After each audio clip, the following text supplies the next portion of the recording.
Profesor Dr. Haji Muhammad Quraisy Shihab LCMA dan Kiai Haji Ahmad Bahauddin Nur Salim, yang dalam sesi ini akan dipandu oleh seorang moderator yang merupakan dosen dari Fakultas Ilmu Agama Islam dan sekaligus Kepala Pusat Studi Tafakuh Universitas Islam Indonesia. Kepada yang kami hormati Bapak Fajar Fandi Atmaja LC-MSI, kami silakan.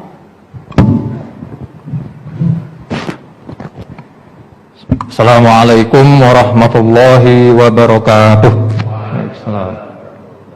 Alhamdulillahi rabbil alamin, wa bihi nasta'inu ala murdina wa din, wassalatu wassalamu asrafi anbiya'i mursalin wa ala alihi wa ashabi ajma'in, amma ba'du. Yang terhormat Bapak Ketua Badan Wakaf Universitas Islam Indonesia dan jajaran, yang terhormat Bapak Profesor Dr. Muhammad Quraisy Shihab LCMA, Kiai Haji Ahmad Bahauddin Nur Salim, Rektor Universitas Islam Indonesia dan Wakil Rektor jajarannya, para dekan dan wakil dekan di lingkungan Universitas Islam Indonesia, serta Bapak Ibu hadirin hadirat yang dirahmati oleh Allah Subhanahu wa taala. Alhamdulillah pada hari ini kita dipertemukan dalam momen yang sangat langka, yaitu bertemunya dua orang alim dalam satu forum, yaitu ngaji bareng sekaligus peluncuran pusat studi tafakuh tafsir Al-Quran dan Hadis Universitas Islam Indonesia. Perkenalkan, saya Fajar Fandi. Biasanya saya bertugas nata sendal Gus Bah ketika beliau di UI.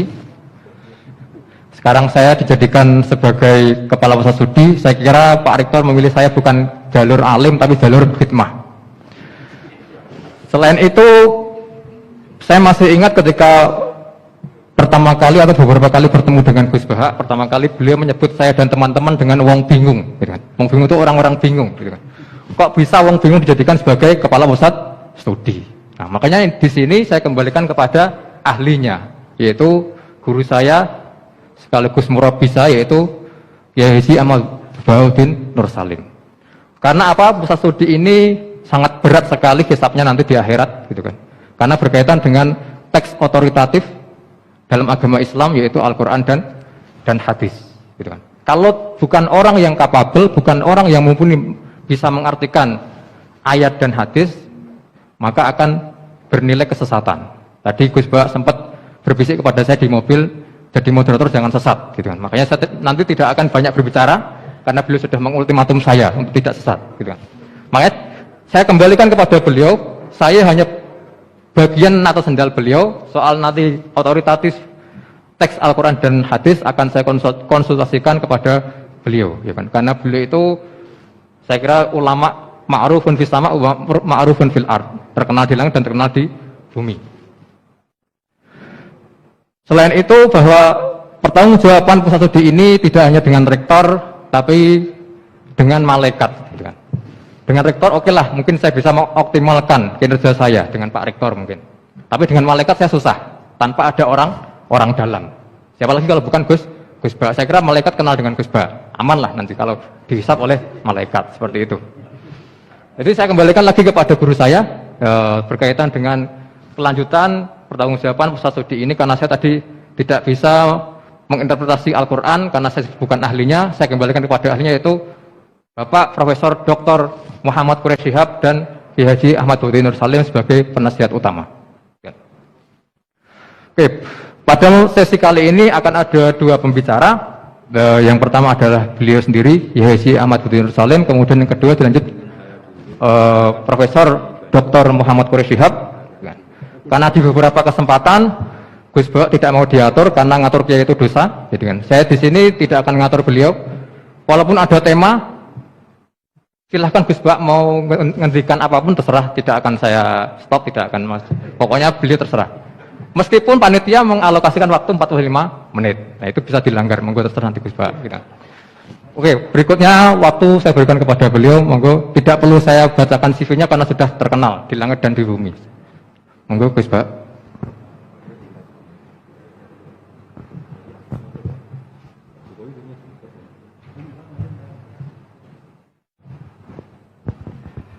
Assalamualaikum warahmatullahi wabarakatuh. Bismillahirrahmanirrahim. Rabbi shrah li sadri wa yassir li amri wa hlul 'uqdatam min lisani.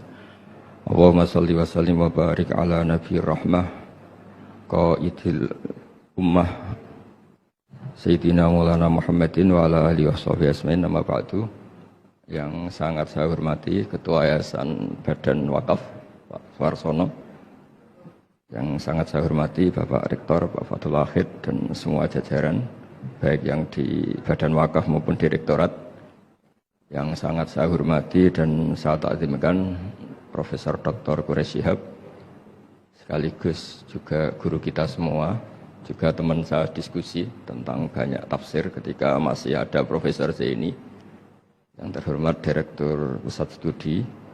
Di sini ada Pak On yang menangani kajian-kajian atau dakwah-dakwah Islam, juga Pak Fajar, semua yang saya hormati. Mendengarkan panduan Pak Rektor dan Pak Ketua Badan Wakaf ini saya juga ikut grogi karena itu sifatnya perintah, masih gaya-gaya pejabat di depan kiai. Jadi saya jadi bingung. Padahal kiai itu sudah nggak punya atasan lagi kecuali Allah Subhanahu wa taala. Tapi karena di sini ada aturan organisasi, ya sudahlah, sami'na wa ata'na. Tapi begini ya. Ini cerita ya, sebenarnya saya di sini tuh lama sekali sama Profesor Zaini. Saya mau curhat tentang seni ya, seni memaknai Quran.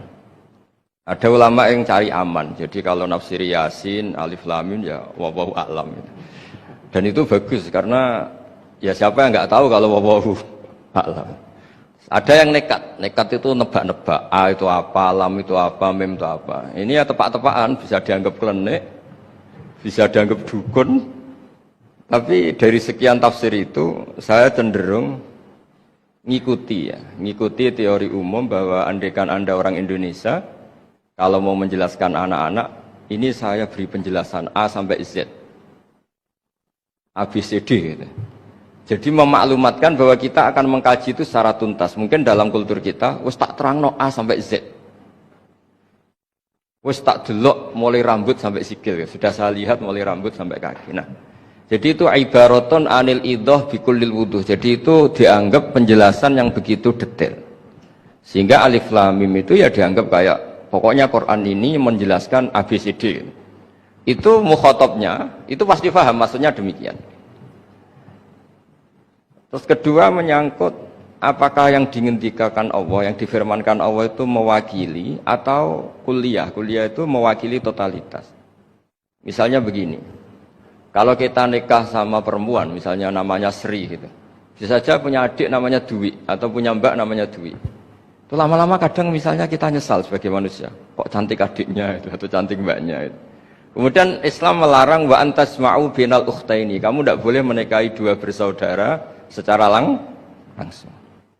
Tapi itu pun kalau kamu anggap sebagai panduan hukum itu bahaya. Karena melahirkan pertanyaan, gimana kalau ponakan dan buliknya? Jadi kita nikahi Sri, buliknya masih cantik, terus kita nikahi juga, boleh enggak? Sebab itu zaman Rasulullah SAW ketika baca ayat wa antasma'u binal ukhtan, zaman itu Nabi menambahkan, juga kamu enggak boleh nikahi perempuan plus buliknya. Nah, sehingga wa antasma'u binal ukhtan itu dianggap ibaratun an hurmatil jam'i binal mahromen. Itu dianggap pelarangan menikahi dua perempuan yang ada unsur apa? Mahram.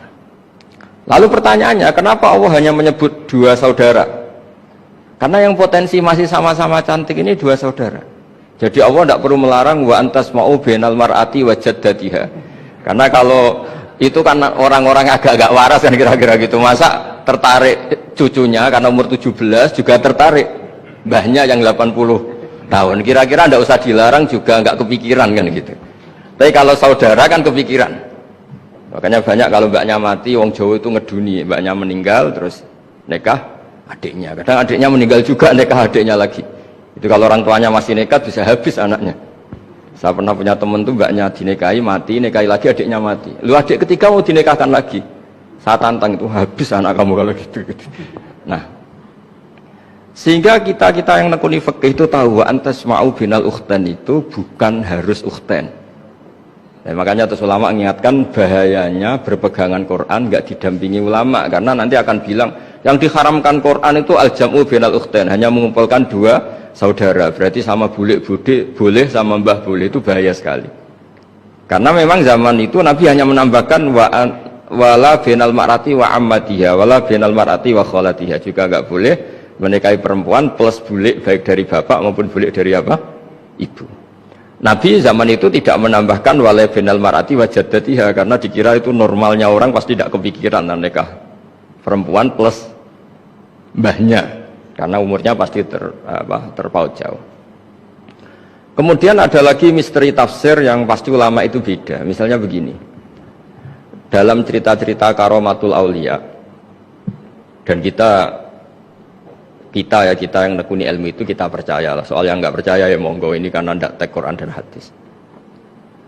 Ketika seorang Nabi Muhammad SAW di alam arwah, karena di hadis Mi'raj Nabi juga sering ketemu para nabi, di antaranya ketemu Nabi Musa, ketemu beberapa nabi. Itu hadisnya sahih bahwa Nabi sering ketemu para nabi di alam arwah. Dan ini punya efek di kitab tafsir nanti. Ada ayat tentang pertemuan Nabi Muhammad SAW dengan Nabi Musa. Singkat cerita di kitab-kitab wali diterangkan, suatu saat Nabi itu dikomplain oleh Nabi Musa karena beliau ngendikan ulama ummati ka'ambiyai Bani Israel. Kualitas ulama umatku itu sama dengan kualitas nabinya Bani Israel. Ini kan memancing sentimen. Kata Nabi Musa, yang benar saja masa saya Nabi kok disejajari ulama gitu loh. Disejajari ketua direktur tadi, direktur studi Quran, kan nggak terima. Masa saya Nabi setara dengan LC MUI, kan nggak terima. Dan itu menurut saya bagus, Nabi Musa nggak terima itu. Saya sendiri juga nggak terima gitu. Akhirnya buktinya apa? Dalam cerita wali itu dipanggillah Imam Ghazali. Di cerita wali itu kata Imam Ghazali, nama kamu siapa? Ana Muhammad bin Muhammad Al-Ghazali At-Tusi Asy-Syafi'i. Jawabnya panjang sekali. Ana Muhammad bin Muhammad Al-Ghazali At-Tusi Asy-Syafi'i. Terus Nabi Musa, loh saya tanya nama kamu cerita bapakmu, mbahmu, madhabmu, daerah kamu. Terus kepanjangan, tanya nama kok ngomongnya panjang. Terus kata Nabi Musa, kata Imam Ghazali, Anda juga gitu di depan Allah yang hanya tanya wa ma tilka biyaminika ya Musa, Anda jawabnya kepanjangan, qala hiya asaya atawakkau 'alaiha wa hushubiya ala ghanami wa liya fiha ma'aribu ukhra. Padahal Allah hanya tanya yang dibawa kamu oleh tangan kanan itu apa Musa? Ini tongkat saya Gusti, tak pakai gini, tak pakai gini, tak pakai gini. Masih ada dan lain-lain, wa liya ma'aribu ukhra, dan masih banyak kepentingannya. Akhirnya Musa itu sadar. Ini di depan Allah yang maha tahu, itu aja engkau beri penjelasan berlebih, apalagi saya depan jenengan. Singkat cerita, di cerita itu Nabi Musa, ya betul, umat kamu memang pinter-pinter gitu. Pokoknya dia ngakui, beliau ngakui. Tapi dalam perspektif ilmu Thariqah, tafsiran seperti itu tidak diikuti. Yang diikuti adalah kalau kita ketemu rektor, misalnya nyuwun sewu, satpam dipanggil rektor, atau dipanggil ketua badan wakaf, atau menteri dipanggil presiden, atau murid dipanggil guru, itu kan bawaannya grogi. Dan mulai dulu orang-orang bijak, saya kenangan saya dengan Kiai Haji Maimun Zubair, dengan bapak saya sendiri, orang-orang bijak kalau manggil santri atau bawahan dengan keadaan grogi itu mesti tanya yang nggak penting supaya groginya hilang. Piye mau nang dalan macet, gimana di jalan tadi macet, gimana di daerah kamu musim apa. Setahu saya ulama-ulama top atau rektor atau siapa saja kalau yang bijak pasti nanya anak buah itu yang nggak penting dulu. Gimana lancar di perjalanan, datang jam berapa, sehat-sehat saja. Karena bawahan itu takut. Nah, ketika Nabi Musa ini takut, Allah itu mengikuti sunnahnya manusia. Kalau takut ya jangan tanya yang penting dulu. Kamu bawa apa? Ya dijawab, saya bawa tongkat Gusti. Jadi itu sebetulnya hanya ilmu psikologi, bahwa kalau orang takut itu ya ditanya yang ringan-ringan. Lagi-lagi ini ilmu.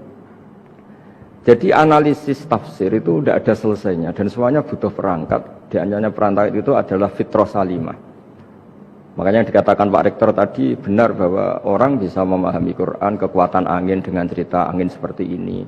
Tadi cerita Pak Suarsono Muhammad juga gitu, Warsono Muhammad, semuanya sama. Sehingga memaknai Quran itu baik dengan ilmiah maupun dengan fitrah salimah itu akan sama-sama menelurkan makna yang sahih. asal berlandas riwayat yang sahihah. Saya punya sekian cerita tentang ulama-ulama dulu kalau ngartikan ayat. Misalnya Imam Syafi'i, beliau nekuni fikih, beliau ngendikan orang yang tayamum di tengah perjalanan padang Sahara yang karena tidak menemukan air, itu boleh tayamum kalau sudah tidak menemukan air. Syaratnya dia nyari-nyari dulu. Nyari-nyari dulu. Ditanya, kenapa harus nyari-nyari dulu padahal ini di padang pasir? Jawabnya Imam Syafi'i itu sederhana. La yuqalu liman lam yatlub lam yajid wa innama yuqalu lam ya'rif. Allah itu ngendikan falam tajidu ma'an, kemudian Anda tidak menemukan air. Di mana-mana tidak menemukan itu setelah mencari. Kalau tanpa mencari namanya lam ya'rif, tidak tahu. Ketika Allah ngendikan falam tajidu ma'an, artinya harus ada sabqut tolab, harus mencari-cari dulu baru menyimpulkan tidak menemukan. Jangan langsung tayamum tanpa mencari-cari. Karena Allah ngendikan falam tajidu ma'an, kemudian kalian tidak menemukan air. Di mana-mana tidak menemukan itu ada mencari dulu sabqut tolab. Begitu di semua ayat. Lalu saya mulai 2002 atau 2003 saya sering sama Profesor Zaini, beliau bahkan sering di kontrakan saya di Wonokromo di Pleret sana. Kalau nggak tuntas dibahas dulu di bekas kantor rektorat ya, di atas itu. Saya di UI Pres di bawah, Pak Zaini di atas, dan tiap hari ketemu. Saya intensif sama beliau itu ada 4 tahun. Makanya terjemah ini yang dulu saya ada ikut, yang direkonstruksi hampir 40%. Karena berdebat terus, terutama fikih. Akhirnya kita misalnya, ini curhat ya supaya sekaligus lapor ke Profesor Quraish Shihab apa yang kita lakukan. Jadi UI sudah lama sekali menerbitkan tafsir Quran, pernah nginduk Kemenak, juga pernah setengah nginduk setengah ikut, juga benar-benar akhirnya mandiri. Semoga perhitungannya bukan pasar, tapi ingin, semoga, saya tidak tahu kalau hitungannya pasar itu tidak wilayah saya, tapi semoga tidak lah. Itu kita sering berdebat, itu tentang bolehkah memanfaatkan cerita Israiliyat untuk merekonstruksi ayat yang potongan dari cerita para nabi. Misalnya tahu-tahu kita ada cerita wahal ataka naba'ul khosmi istasawwarul mihrab istakhalu ala Dawud fafazi'a minhum. Kata fazi'a itu maknanya kaget. Itu kalau kita misalnya, kamu apa tahu orang-orang yang melompat pagar kemudian Nabi Dawud ini kaget. Itu cerita itu bisa terbentuk meskipun orang-orang banyaklah pakar-pakar tafsir yang anti Israiliyat. Tapi kita bisa maknai itu tuh kalau misalnya kata kaget. Kenapa kaget? Nabi Dawud itu seorang raja, bahkan orang barat nyebut King David. Beliau punya 7 lapis pengawalan dan khusus kamar pribadinya itu tidak siapapun, tidak ada yang bisa masuk. Tapi tahu-tahu ada orang di situ. Makanya beliau kaget, fafazi aminhu. Qalu la takhaf. Para orang-orang ini bilang, atau kamu jangan kaget. Sudah tidak usah mikir kagetnya, kata orang ini. Khosmani baho ba'duna ala ba'din. Kita punya masalah sengketa dan Anda harus memutuskan sekarang. Singkat cerita, si orang ini cerita, orang atau malaikat itu cerita. Ini saudara saya punya kambing 99. Saya punya satu aja kok diminta. Menurut Anda gimana? Tolong putuskan yang benar. Abu Dawud langsung marah. Wah, kamu tuh dolim betul. Sudah punya 99, minta yang satu. Kamu dolim betul. Ngawur betul kamu. Oke, sudah deal gitu, sudah putus. Orang ini senyum-senyum santai terus hilang. Ternyata itu para malaikat. Terus wadonna Dawudu annama fatannahu fastaghfara rabbahu wa kharra raki'a wa anab. Di banyak cerita Israiliyat itu Nabi Dawud itu istrinya 99. Tapi kurang lengkap kayak nggak ada yang seperti itu. Jadi walhasil di cerita itu ada Imro'atu Uria terkenalnya itu yang Nabi Dawud itu kepikiran menikahi itu. Singkat cerita akhirnya Uria ini meninggal, akhirnya dinikahi Nabi Dawud. Akhirnya beliau istighfar karena merasa salah. Saya masih ingat ngendikane Profesor Zaini. Ketika tak tanya, kenapa sudah punya 99 masih ingin yang satu? Gak ada yang seperti itu. Jadi namanya bawaan rakus manusia itu tetap aja gak ada yang seperti itu. Nah pertanyaannya, bolehkah puzzle ini ya kita rangkai dengan cerita Israiliyat? Yang Israil ini bisa iya bisa enggak? Kata Nabi zaman Sugeng, la tusaddiquhum wa la tukadzibuhum. Kamu ya jangan bilang iya, jangan bohong karena dari cerita-cerita Israiliyat. Tapi jangan juga bilang takdzib, bilang mendustakan, jangan-jangan benar. Nah, kita yang nekuni tafsir itu bingungnya ya Makanya saya tadi sebenarnya bilang Pak Fajar bingung itu kalimat madhin itu muji. Memang bagusnya orang ilmuwan itu bingung. Kalau ilmuwan PD itu udah ilmuwan namanya, orang nekat itu. Ilmuwan itu harus satu teori diuji dengan teori yang lain, diperbandingkan terus menyimpulkan saat ini saya memutuskan demikian. Tapi entah suatu saat itu khasnya ilmuwan karena dia harus mikir terus itu. Masih banyak yang seperti itu. Akhirnya ya kita nafsiri ya pokoknya kalau orang sudah punya 3 kok minta yang punya 1 ya rakus lah gitu aja sudah. Apa itu peristiwa perempuan, apa peristiwa harta, peristiwa jabatan. Jadi kalau sudah punya jabatan 1 kok ingin jabatan yang lainnya anggap saja rakus gitu aja. Terus lalu itu simbol. Makanya ini terus pertanyaannya. Ini apakah simbol ibaratun anman itoma bahwa Allah enggak suka toma atau memang itu fakta? Nah, hal-hal seperti itu yang kita terus menekuni. Kemudian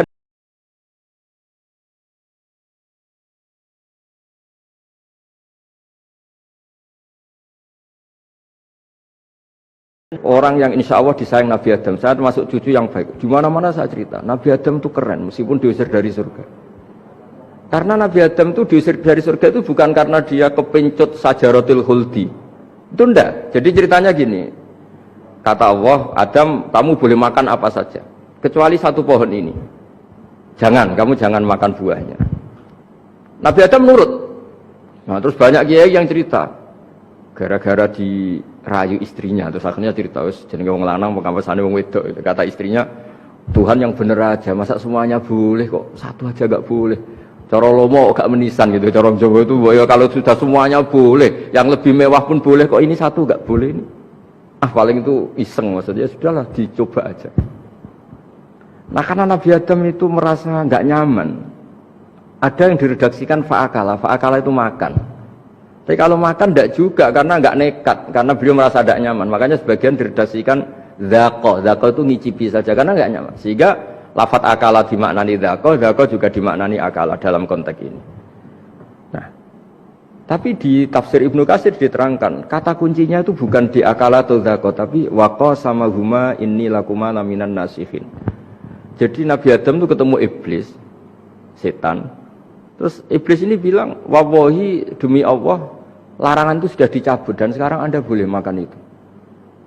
Atau apalah sumpahnya iblis merayu itu.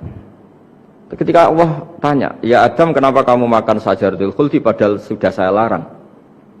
Ini hebatnya Nabi Adam. Waqa sama huma. Wa izzatika ya Rabbi, ma adzunnu anna ahadan yaklifu bika kadiban.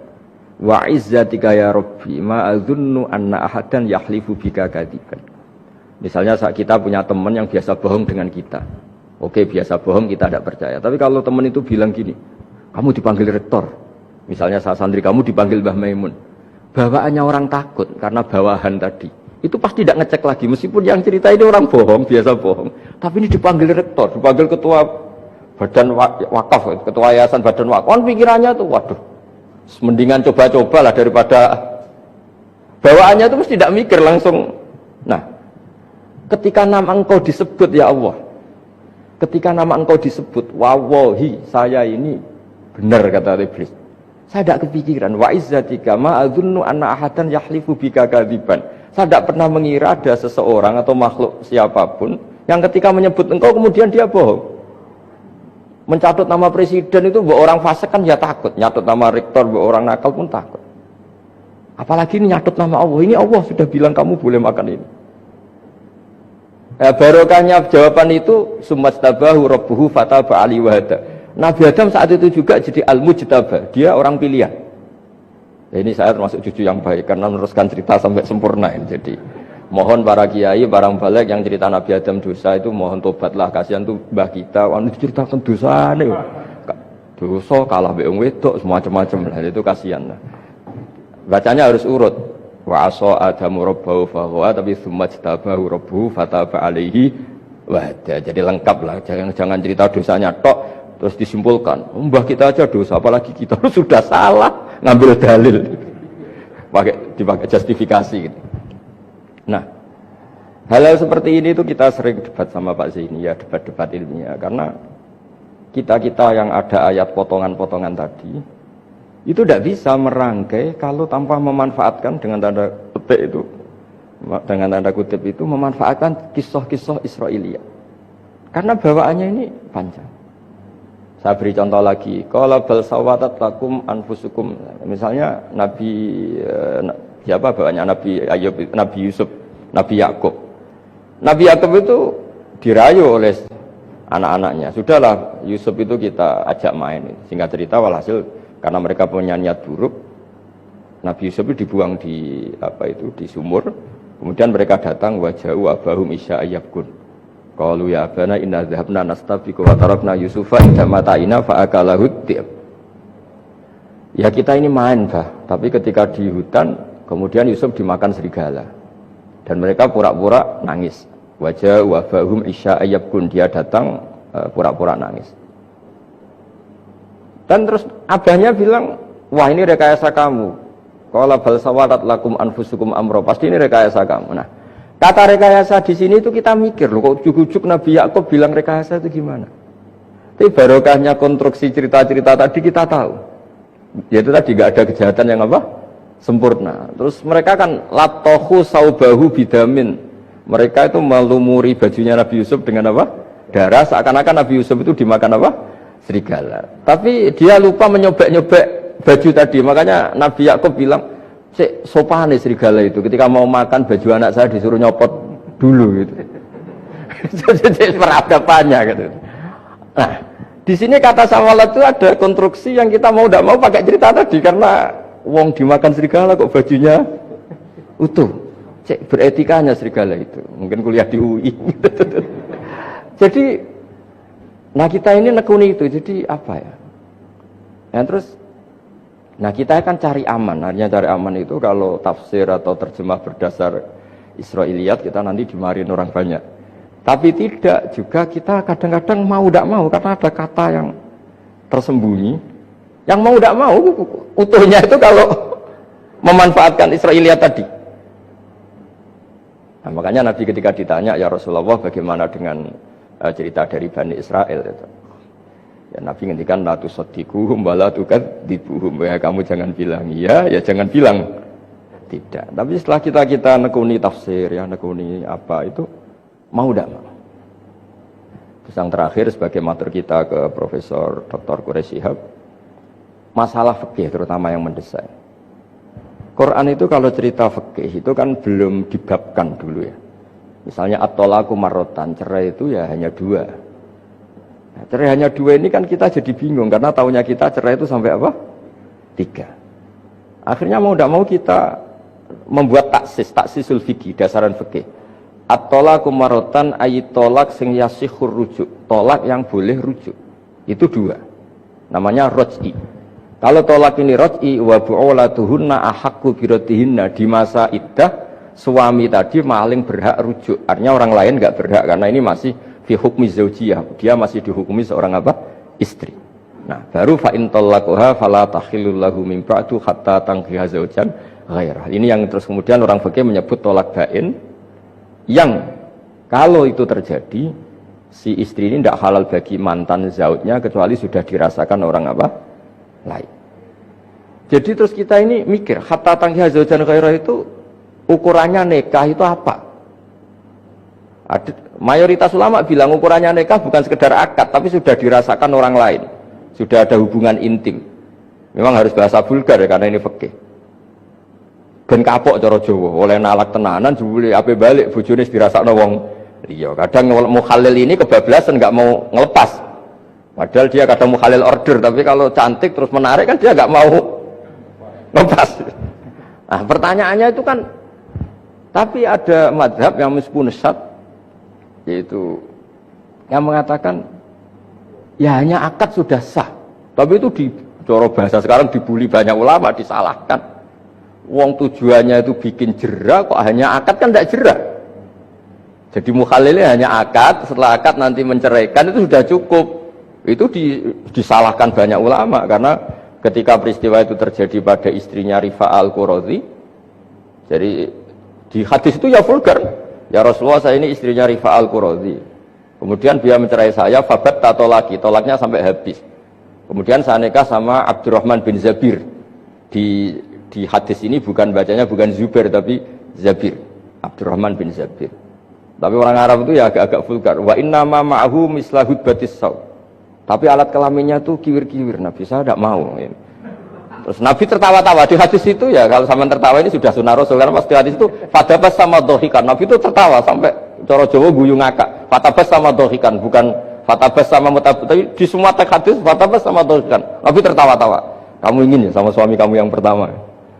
Terus Nabi ngendikan la kata hatta yadzuqa usailataki wa tadzukina usailata. Enggak, sehingga kamu merasakan dia dan dia merasakan kamu. Sehingga ulama mengatakan hatta tangkiha zaujan khairah adalah sampai hubungan suami istri untuk menjadi muhalil yang sah. Nah, maksud saya di sini juga matur sama rektor sama ketua badan wakaf ini. Enggak gampang ngamanati jadi direktur. Makanya Pak Fajar minder itu sudah bener. Mendingan noto sandal dari kanan jadi kiri, kiri jadi kanan gitu. Karena PR-nya itu besar dan nanti diaudit. Apalagi kalau dapat gaji lebih besar lagi. Makanya ini kalau bisa Pak Rektor, Pak Badan Wakaf ini nggak usah digaji supaya hisapnya ringan. Sudah keliru dapat uang kan berat hisapnya.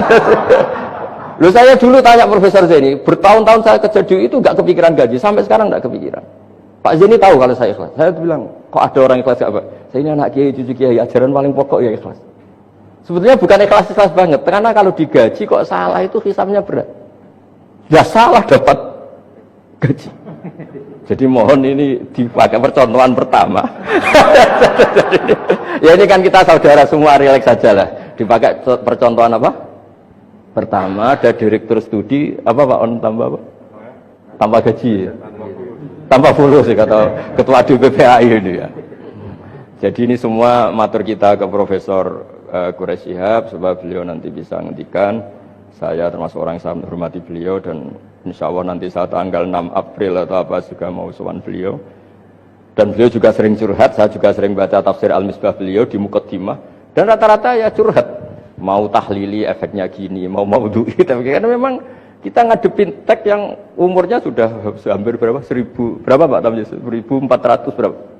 Ya sekitar 1400 berapa. Tapi tadi dari makanya kan terus kita kalau nerjemah terus saya diantara yang saya usulkan ke Profesor Zaini saat itu saya mau ikut tim asal ada catatan kaki, terus ada beberapa tambahan catatan kaki supaya tadi wa antas mau binal ukhten itu kalau kita misalnya kita kembali ke Quran hadis, Quran saja kan. Lah kalau ke Quran saja yang diharamkan wa antas mau binal ukhten, padahal di sini juga wala binal mar'ati wa ammatiha wala binal mar'ati wa kho. Terus kita sebenarnya ingin nambahi wala binal mar'ati wajad dadiya. Tapi kan kayaknya enggak kepikiran. Ada orang kok. Tapi kalau mbak atau adik itu kepikiran kan? Karena kalau ketemu temannya kan, saya sering punya teman yang dapat dua-duanya teman saya. Kok kamu nikah yang ini? Ya Gus ajane ayu Mbak Yunis dirabi wong. Ya atau yang ayu adiknya juga, wah saya keduluan Gus ajane aku lak incer adike. Ambek bapaknya dijokno Mbak Yunis. Lah yang potensi masih begitu itu kan saudara kan, makanya ini yang dilarang Allah wa antas mau benal ukhten, karena yang potensi masih ada rasa ya benal ukhten, tapi bukan berarti yang lain boleh. Makanya hadal jam'u al muharram wa ibaratun an hurmatil jam'i benal mar'aten sing ada hubungan nasab, jadi tidak harus antara apa? Saudara, tapi dua perempuan yang ada hubungan apa? Nasab, yang andaikan salah satu itu lelaki gak boleh kawin, maka dua perempuan ini tidak boleh tahta rajulin wahid. Nah, kemudian ulama bikin kaidah itu ya, dua perempuan yang andaikan salah satu ini kok lelaki gak boleh kawin, maka tidak boleh dikumpulkan oleh satu lelaki fi nikahin wahid. Misalnya sepupu itu kan andaikan misalnya kamu nikahi Dwi punya sepupu Sri, dari awal kan sepupu itu boleh nikah. Maka andaikan kamu poligami dengan cara seperti itu kan nggak masalah. Yang masalah itu apa? Dua perempuan yang andaikan salah satu itu lelaki nggak boleh apa? Nikah, berarti dua perempuan ini tidak boleh tahta rajulin wahid. Artinya benal ukhten ini dianggap ibaratun angkada. Kalau dalam bahasa Balawi disebut itlaqul ba'di wa iradatil kul. Yang disebut sebagian tapi maknanya utuh. Nah hal-hal seperti itu memang berat. Makanya ini direkturnya sudah nyerah itu. Tapi lebih gampang nyerah lagi kalau nggak dapat gaji. Karena kalau nyerah tok gajinya diterima itu kayaknya gimana gitu. Nah ini tidak gojlok tapi etika ya. Ini urusan etika. Tapi kalau UI memberi tidak atas nama gaji, atas nama kasihan dia monggol. Nggih ngoten mawon. Assalamualaikum warahmatullahi wabarakatuh. Demikian tadi pemaparan dari Kiai Haji Ahmad Nur Salim. Tidak ingin saya simpulkan, kalau Bapak Ibu belum paham silahkan kunjungi YouTube UII memutar ulang. Terutama terkait dengan gaji tadi, ya memang seperti itu, bahwa berat sekali untuk memimpin pusat studi Al-Quran dan Hadis sebagai sumber otoritatif dari agama Islam. Oke. Berikutnya sesi yang kedua, pemateri yang kedua adalah Profesor Dr. Muhammad Quraish Shihab yang bergabung melalui media daring yaitu Zoom dari Jakarta. Beliau adalah sebagai pendiri Pusat Studi Al-Quran atau PSQ, ya artinya beliau sudah mendirikan Pusat Studi Al-Quran dulu dibandingkan UI, artinya perlu kita simak pengalaman-pengalaman beliau, dan sama dengan beliau Gus Bahak karena beliau adalah Habib, ya kan, Habib dan Kiai itu sama, gitu. Tidak akan saya beri waktu, tidak akan saya beri tema, silahkan kepada beliau Profesor Dr. Muhammad Quraish Shihab, kami persilahkan. Bismillahirrahmanirrahim. Alhamdulillah. Wassalatu wassalamu ala Rasulillah wa ala alihi wa sahbihi wa man wala. Bapak Rektor yang saya hormati, Bapak-bapak, Ibu-ibu, saudara sekalian, Assalamualaikum warahmatullahi wabarakatuh. Sebelum saya menyampaikan materi yang saya rencanakan untuk saya perdengarkan kepada hadirin sekalian, saya ingin terlebih dahulu mengucapkan selamat kepada Universitas Islam Indonesia di Yogyakarta ini, bukan saja karena diresmikannya hari ini Pusat Studi Tafakur. Saya menduga keras bahwa pemilihan kata tafakur itu adalah ilham dari Allah Subhanahu wa Ta'ala. Karena kata tafakur dari segi penggunaan Al-Quran itu mempunyai makna khusus, tidak sekedar mengerti, tidak sekedar tahu, tetapi tafakuh itu pengetahuan yang dalam. Itu satu. Dan kedua, tafakuh itu tidak digunakan kecuali pengetahuan yang dalam menyangkut ucapan. Kalau bukan ucapan, tidak dinamai tafakuh. Di sini, ucapan yang kita maksud adalah firman-firman Allah dan sabda Rasulullah. Tafakuh sekali lagi untuk ucapan. Fikih, ilmu yang membahas tentang dalil-dalil dari Al-Quran dan Sunnah yang merupakan firman-firman Allah dan ucapan-ucapan Rasul. Karena itu, Al-Quran menggunakan la yafqahuna hadis. Nabi Musa bermohon, Rabbi shrah li sadri wa yassir li amri wahlul 'uqdatam min lisani yafqahu qawli. Ini satu yang saya kira sangat perlu kita pahami dalam rangka mensukseskan tugas-tugas dari Pusat Studi Tafakur ini. Yang kedua, yang saya ingin garis bawahi, juga dalam konteks ini, apa yang dikemukakan oleh Gus Bahak tadi, itu juga berkaitan dengan kata-kata. Setiap kata mempunyai muatan. Kita dituntut untuk tidak melebihkan muatan kata melalui wadahnya, tapi dalam saat yang sama dituntut untuk tidak mengurangi muatannya dari apa yang mestinya terisi olehnya.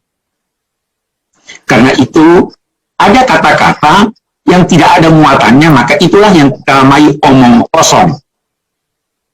Tapi firman-firman Allah dan sabda-sabda Rasul itu adalah kata-kata yang mempunyai muatan-muatan yang hendaknya jangan dikurangi, jangan juga dilebihkan oleh penafsir ayat-ayat atau hadis.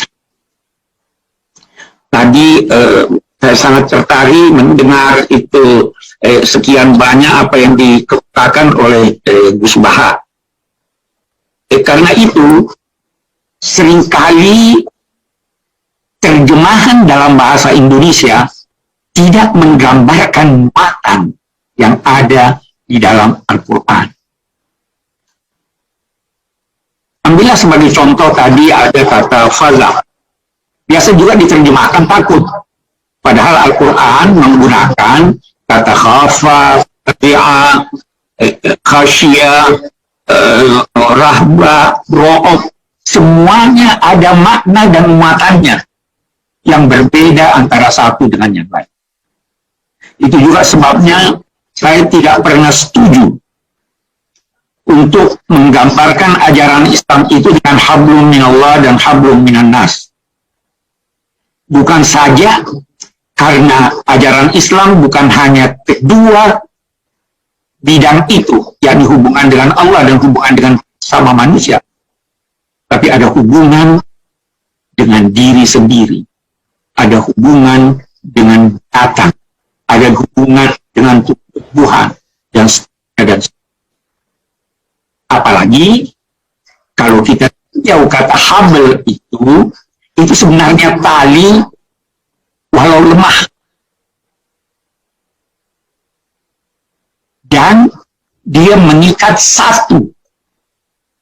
Berbeda dengan urwah yang diperintahkan kita untuk berpegang. Wastamsiku bil urwatil wuthqa lam fisama laha. Urwah itu tali yang kuat. Di situ bedanya dengan habl. Dia tali kuat yang menghimpun banyak hal sehingga dia mempunyai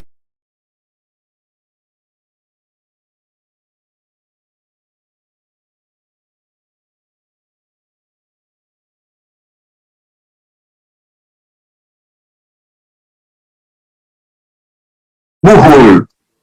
Kita diperintahkan berpegang kepada urwah itu pada buhulnya, yaitu syahadatu alla ilaha illallah dan Muhammadur Rasulullah, yang di bawahnya berkisar aneka tuntunan agama. Itu jadi kalau saya tidak berbicara lagi, maka sebenarnya sudah cukup apa yang disampaikan oleh Gus Baha kita untuk mengembangkan pusat studi tafakur ini. Baik, saya ingin masuk menyangkut apa yang saya ingin sampaikan dalam kesempatan ini. Yang pertama, kita harus sadar bahwa Al-Quran bukan kitab ilmiah dalam arti bukan kitab yang menjelaskan, yang tujuannya menjelaskan hakikat-hakikat ilmiah sebagaimana yang diungkap dalam aneka disiplin ilmu. Terlalu banyak uraian ulama menyangkut hal ini. Tapi Al-Quran memberi petunjuk. Dia kitab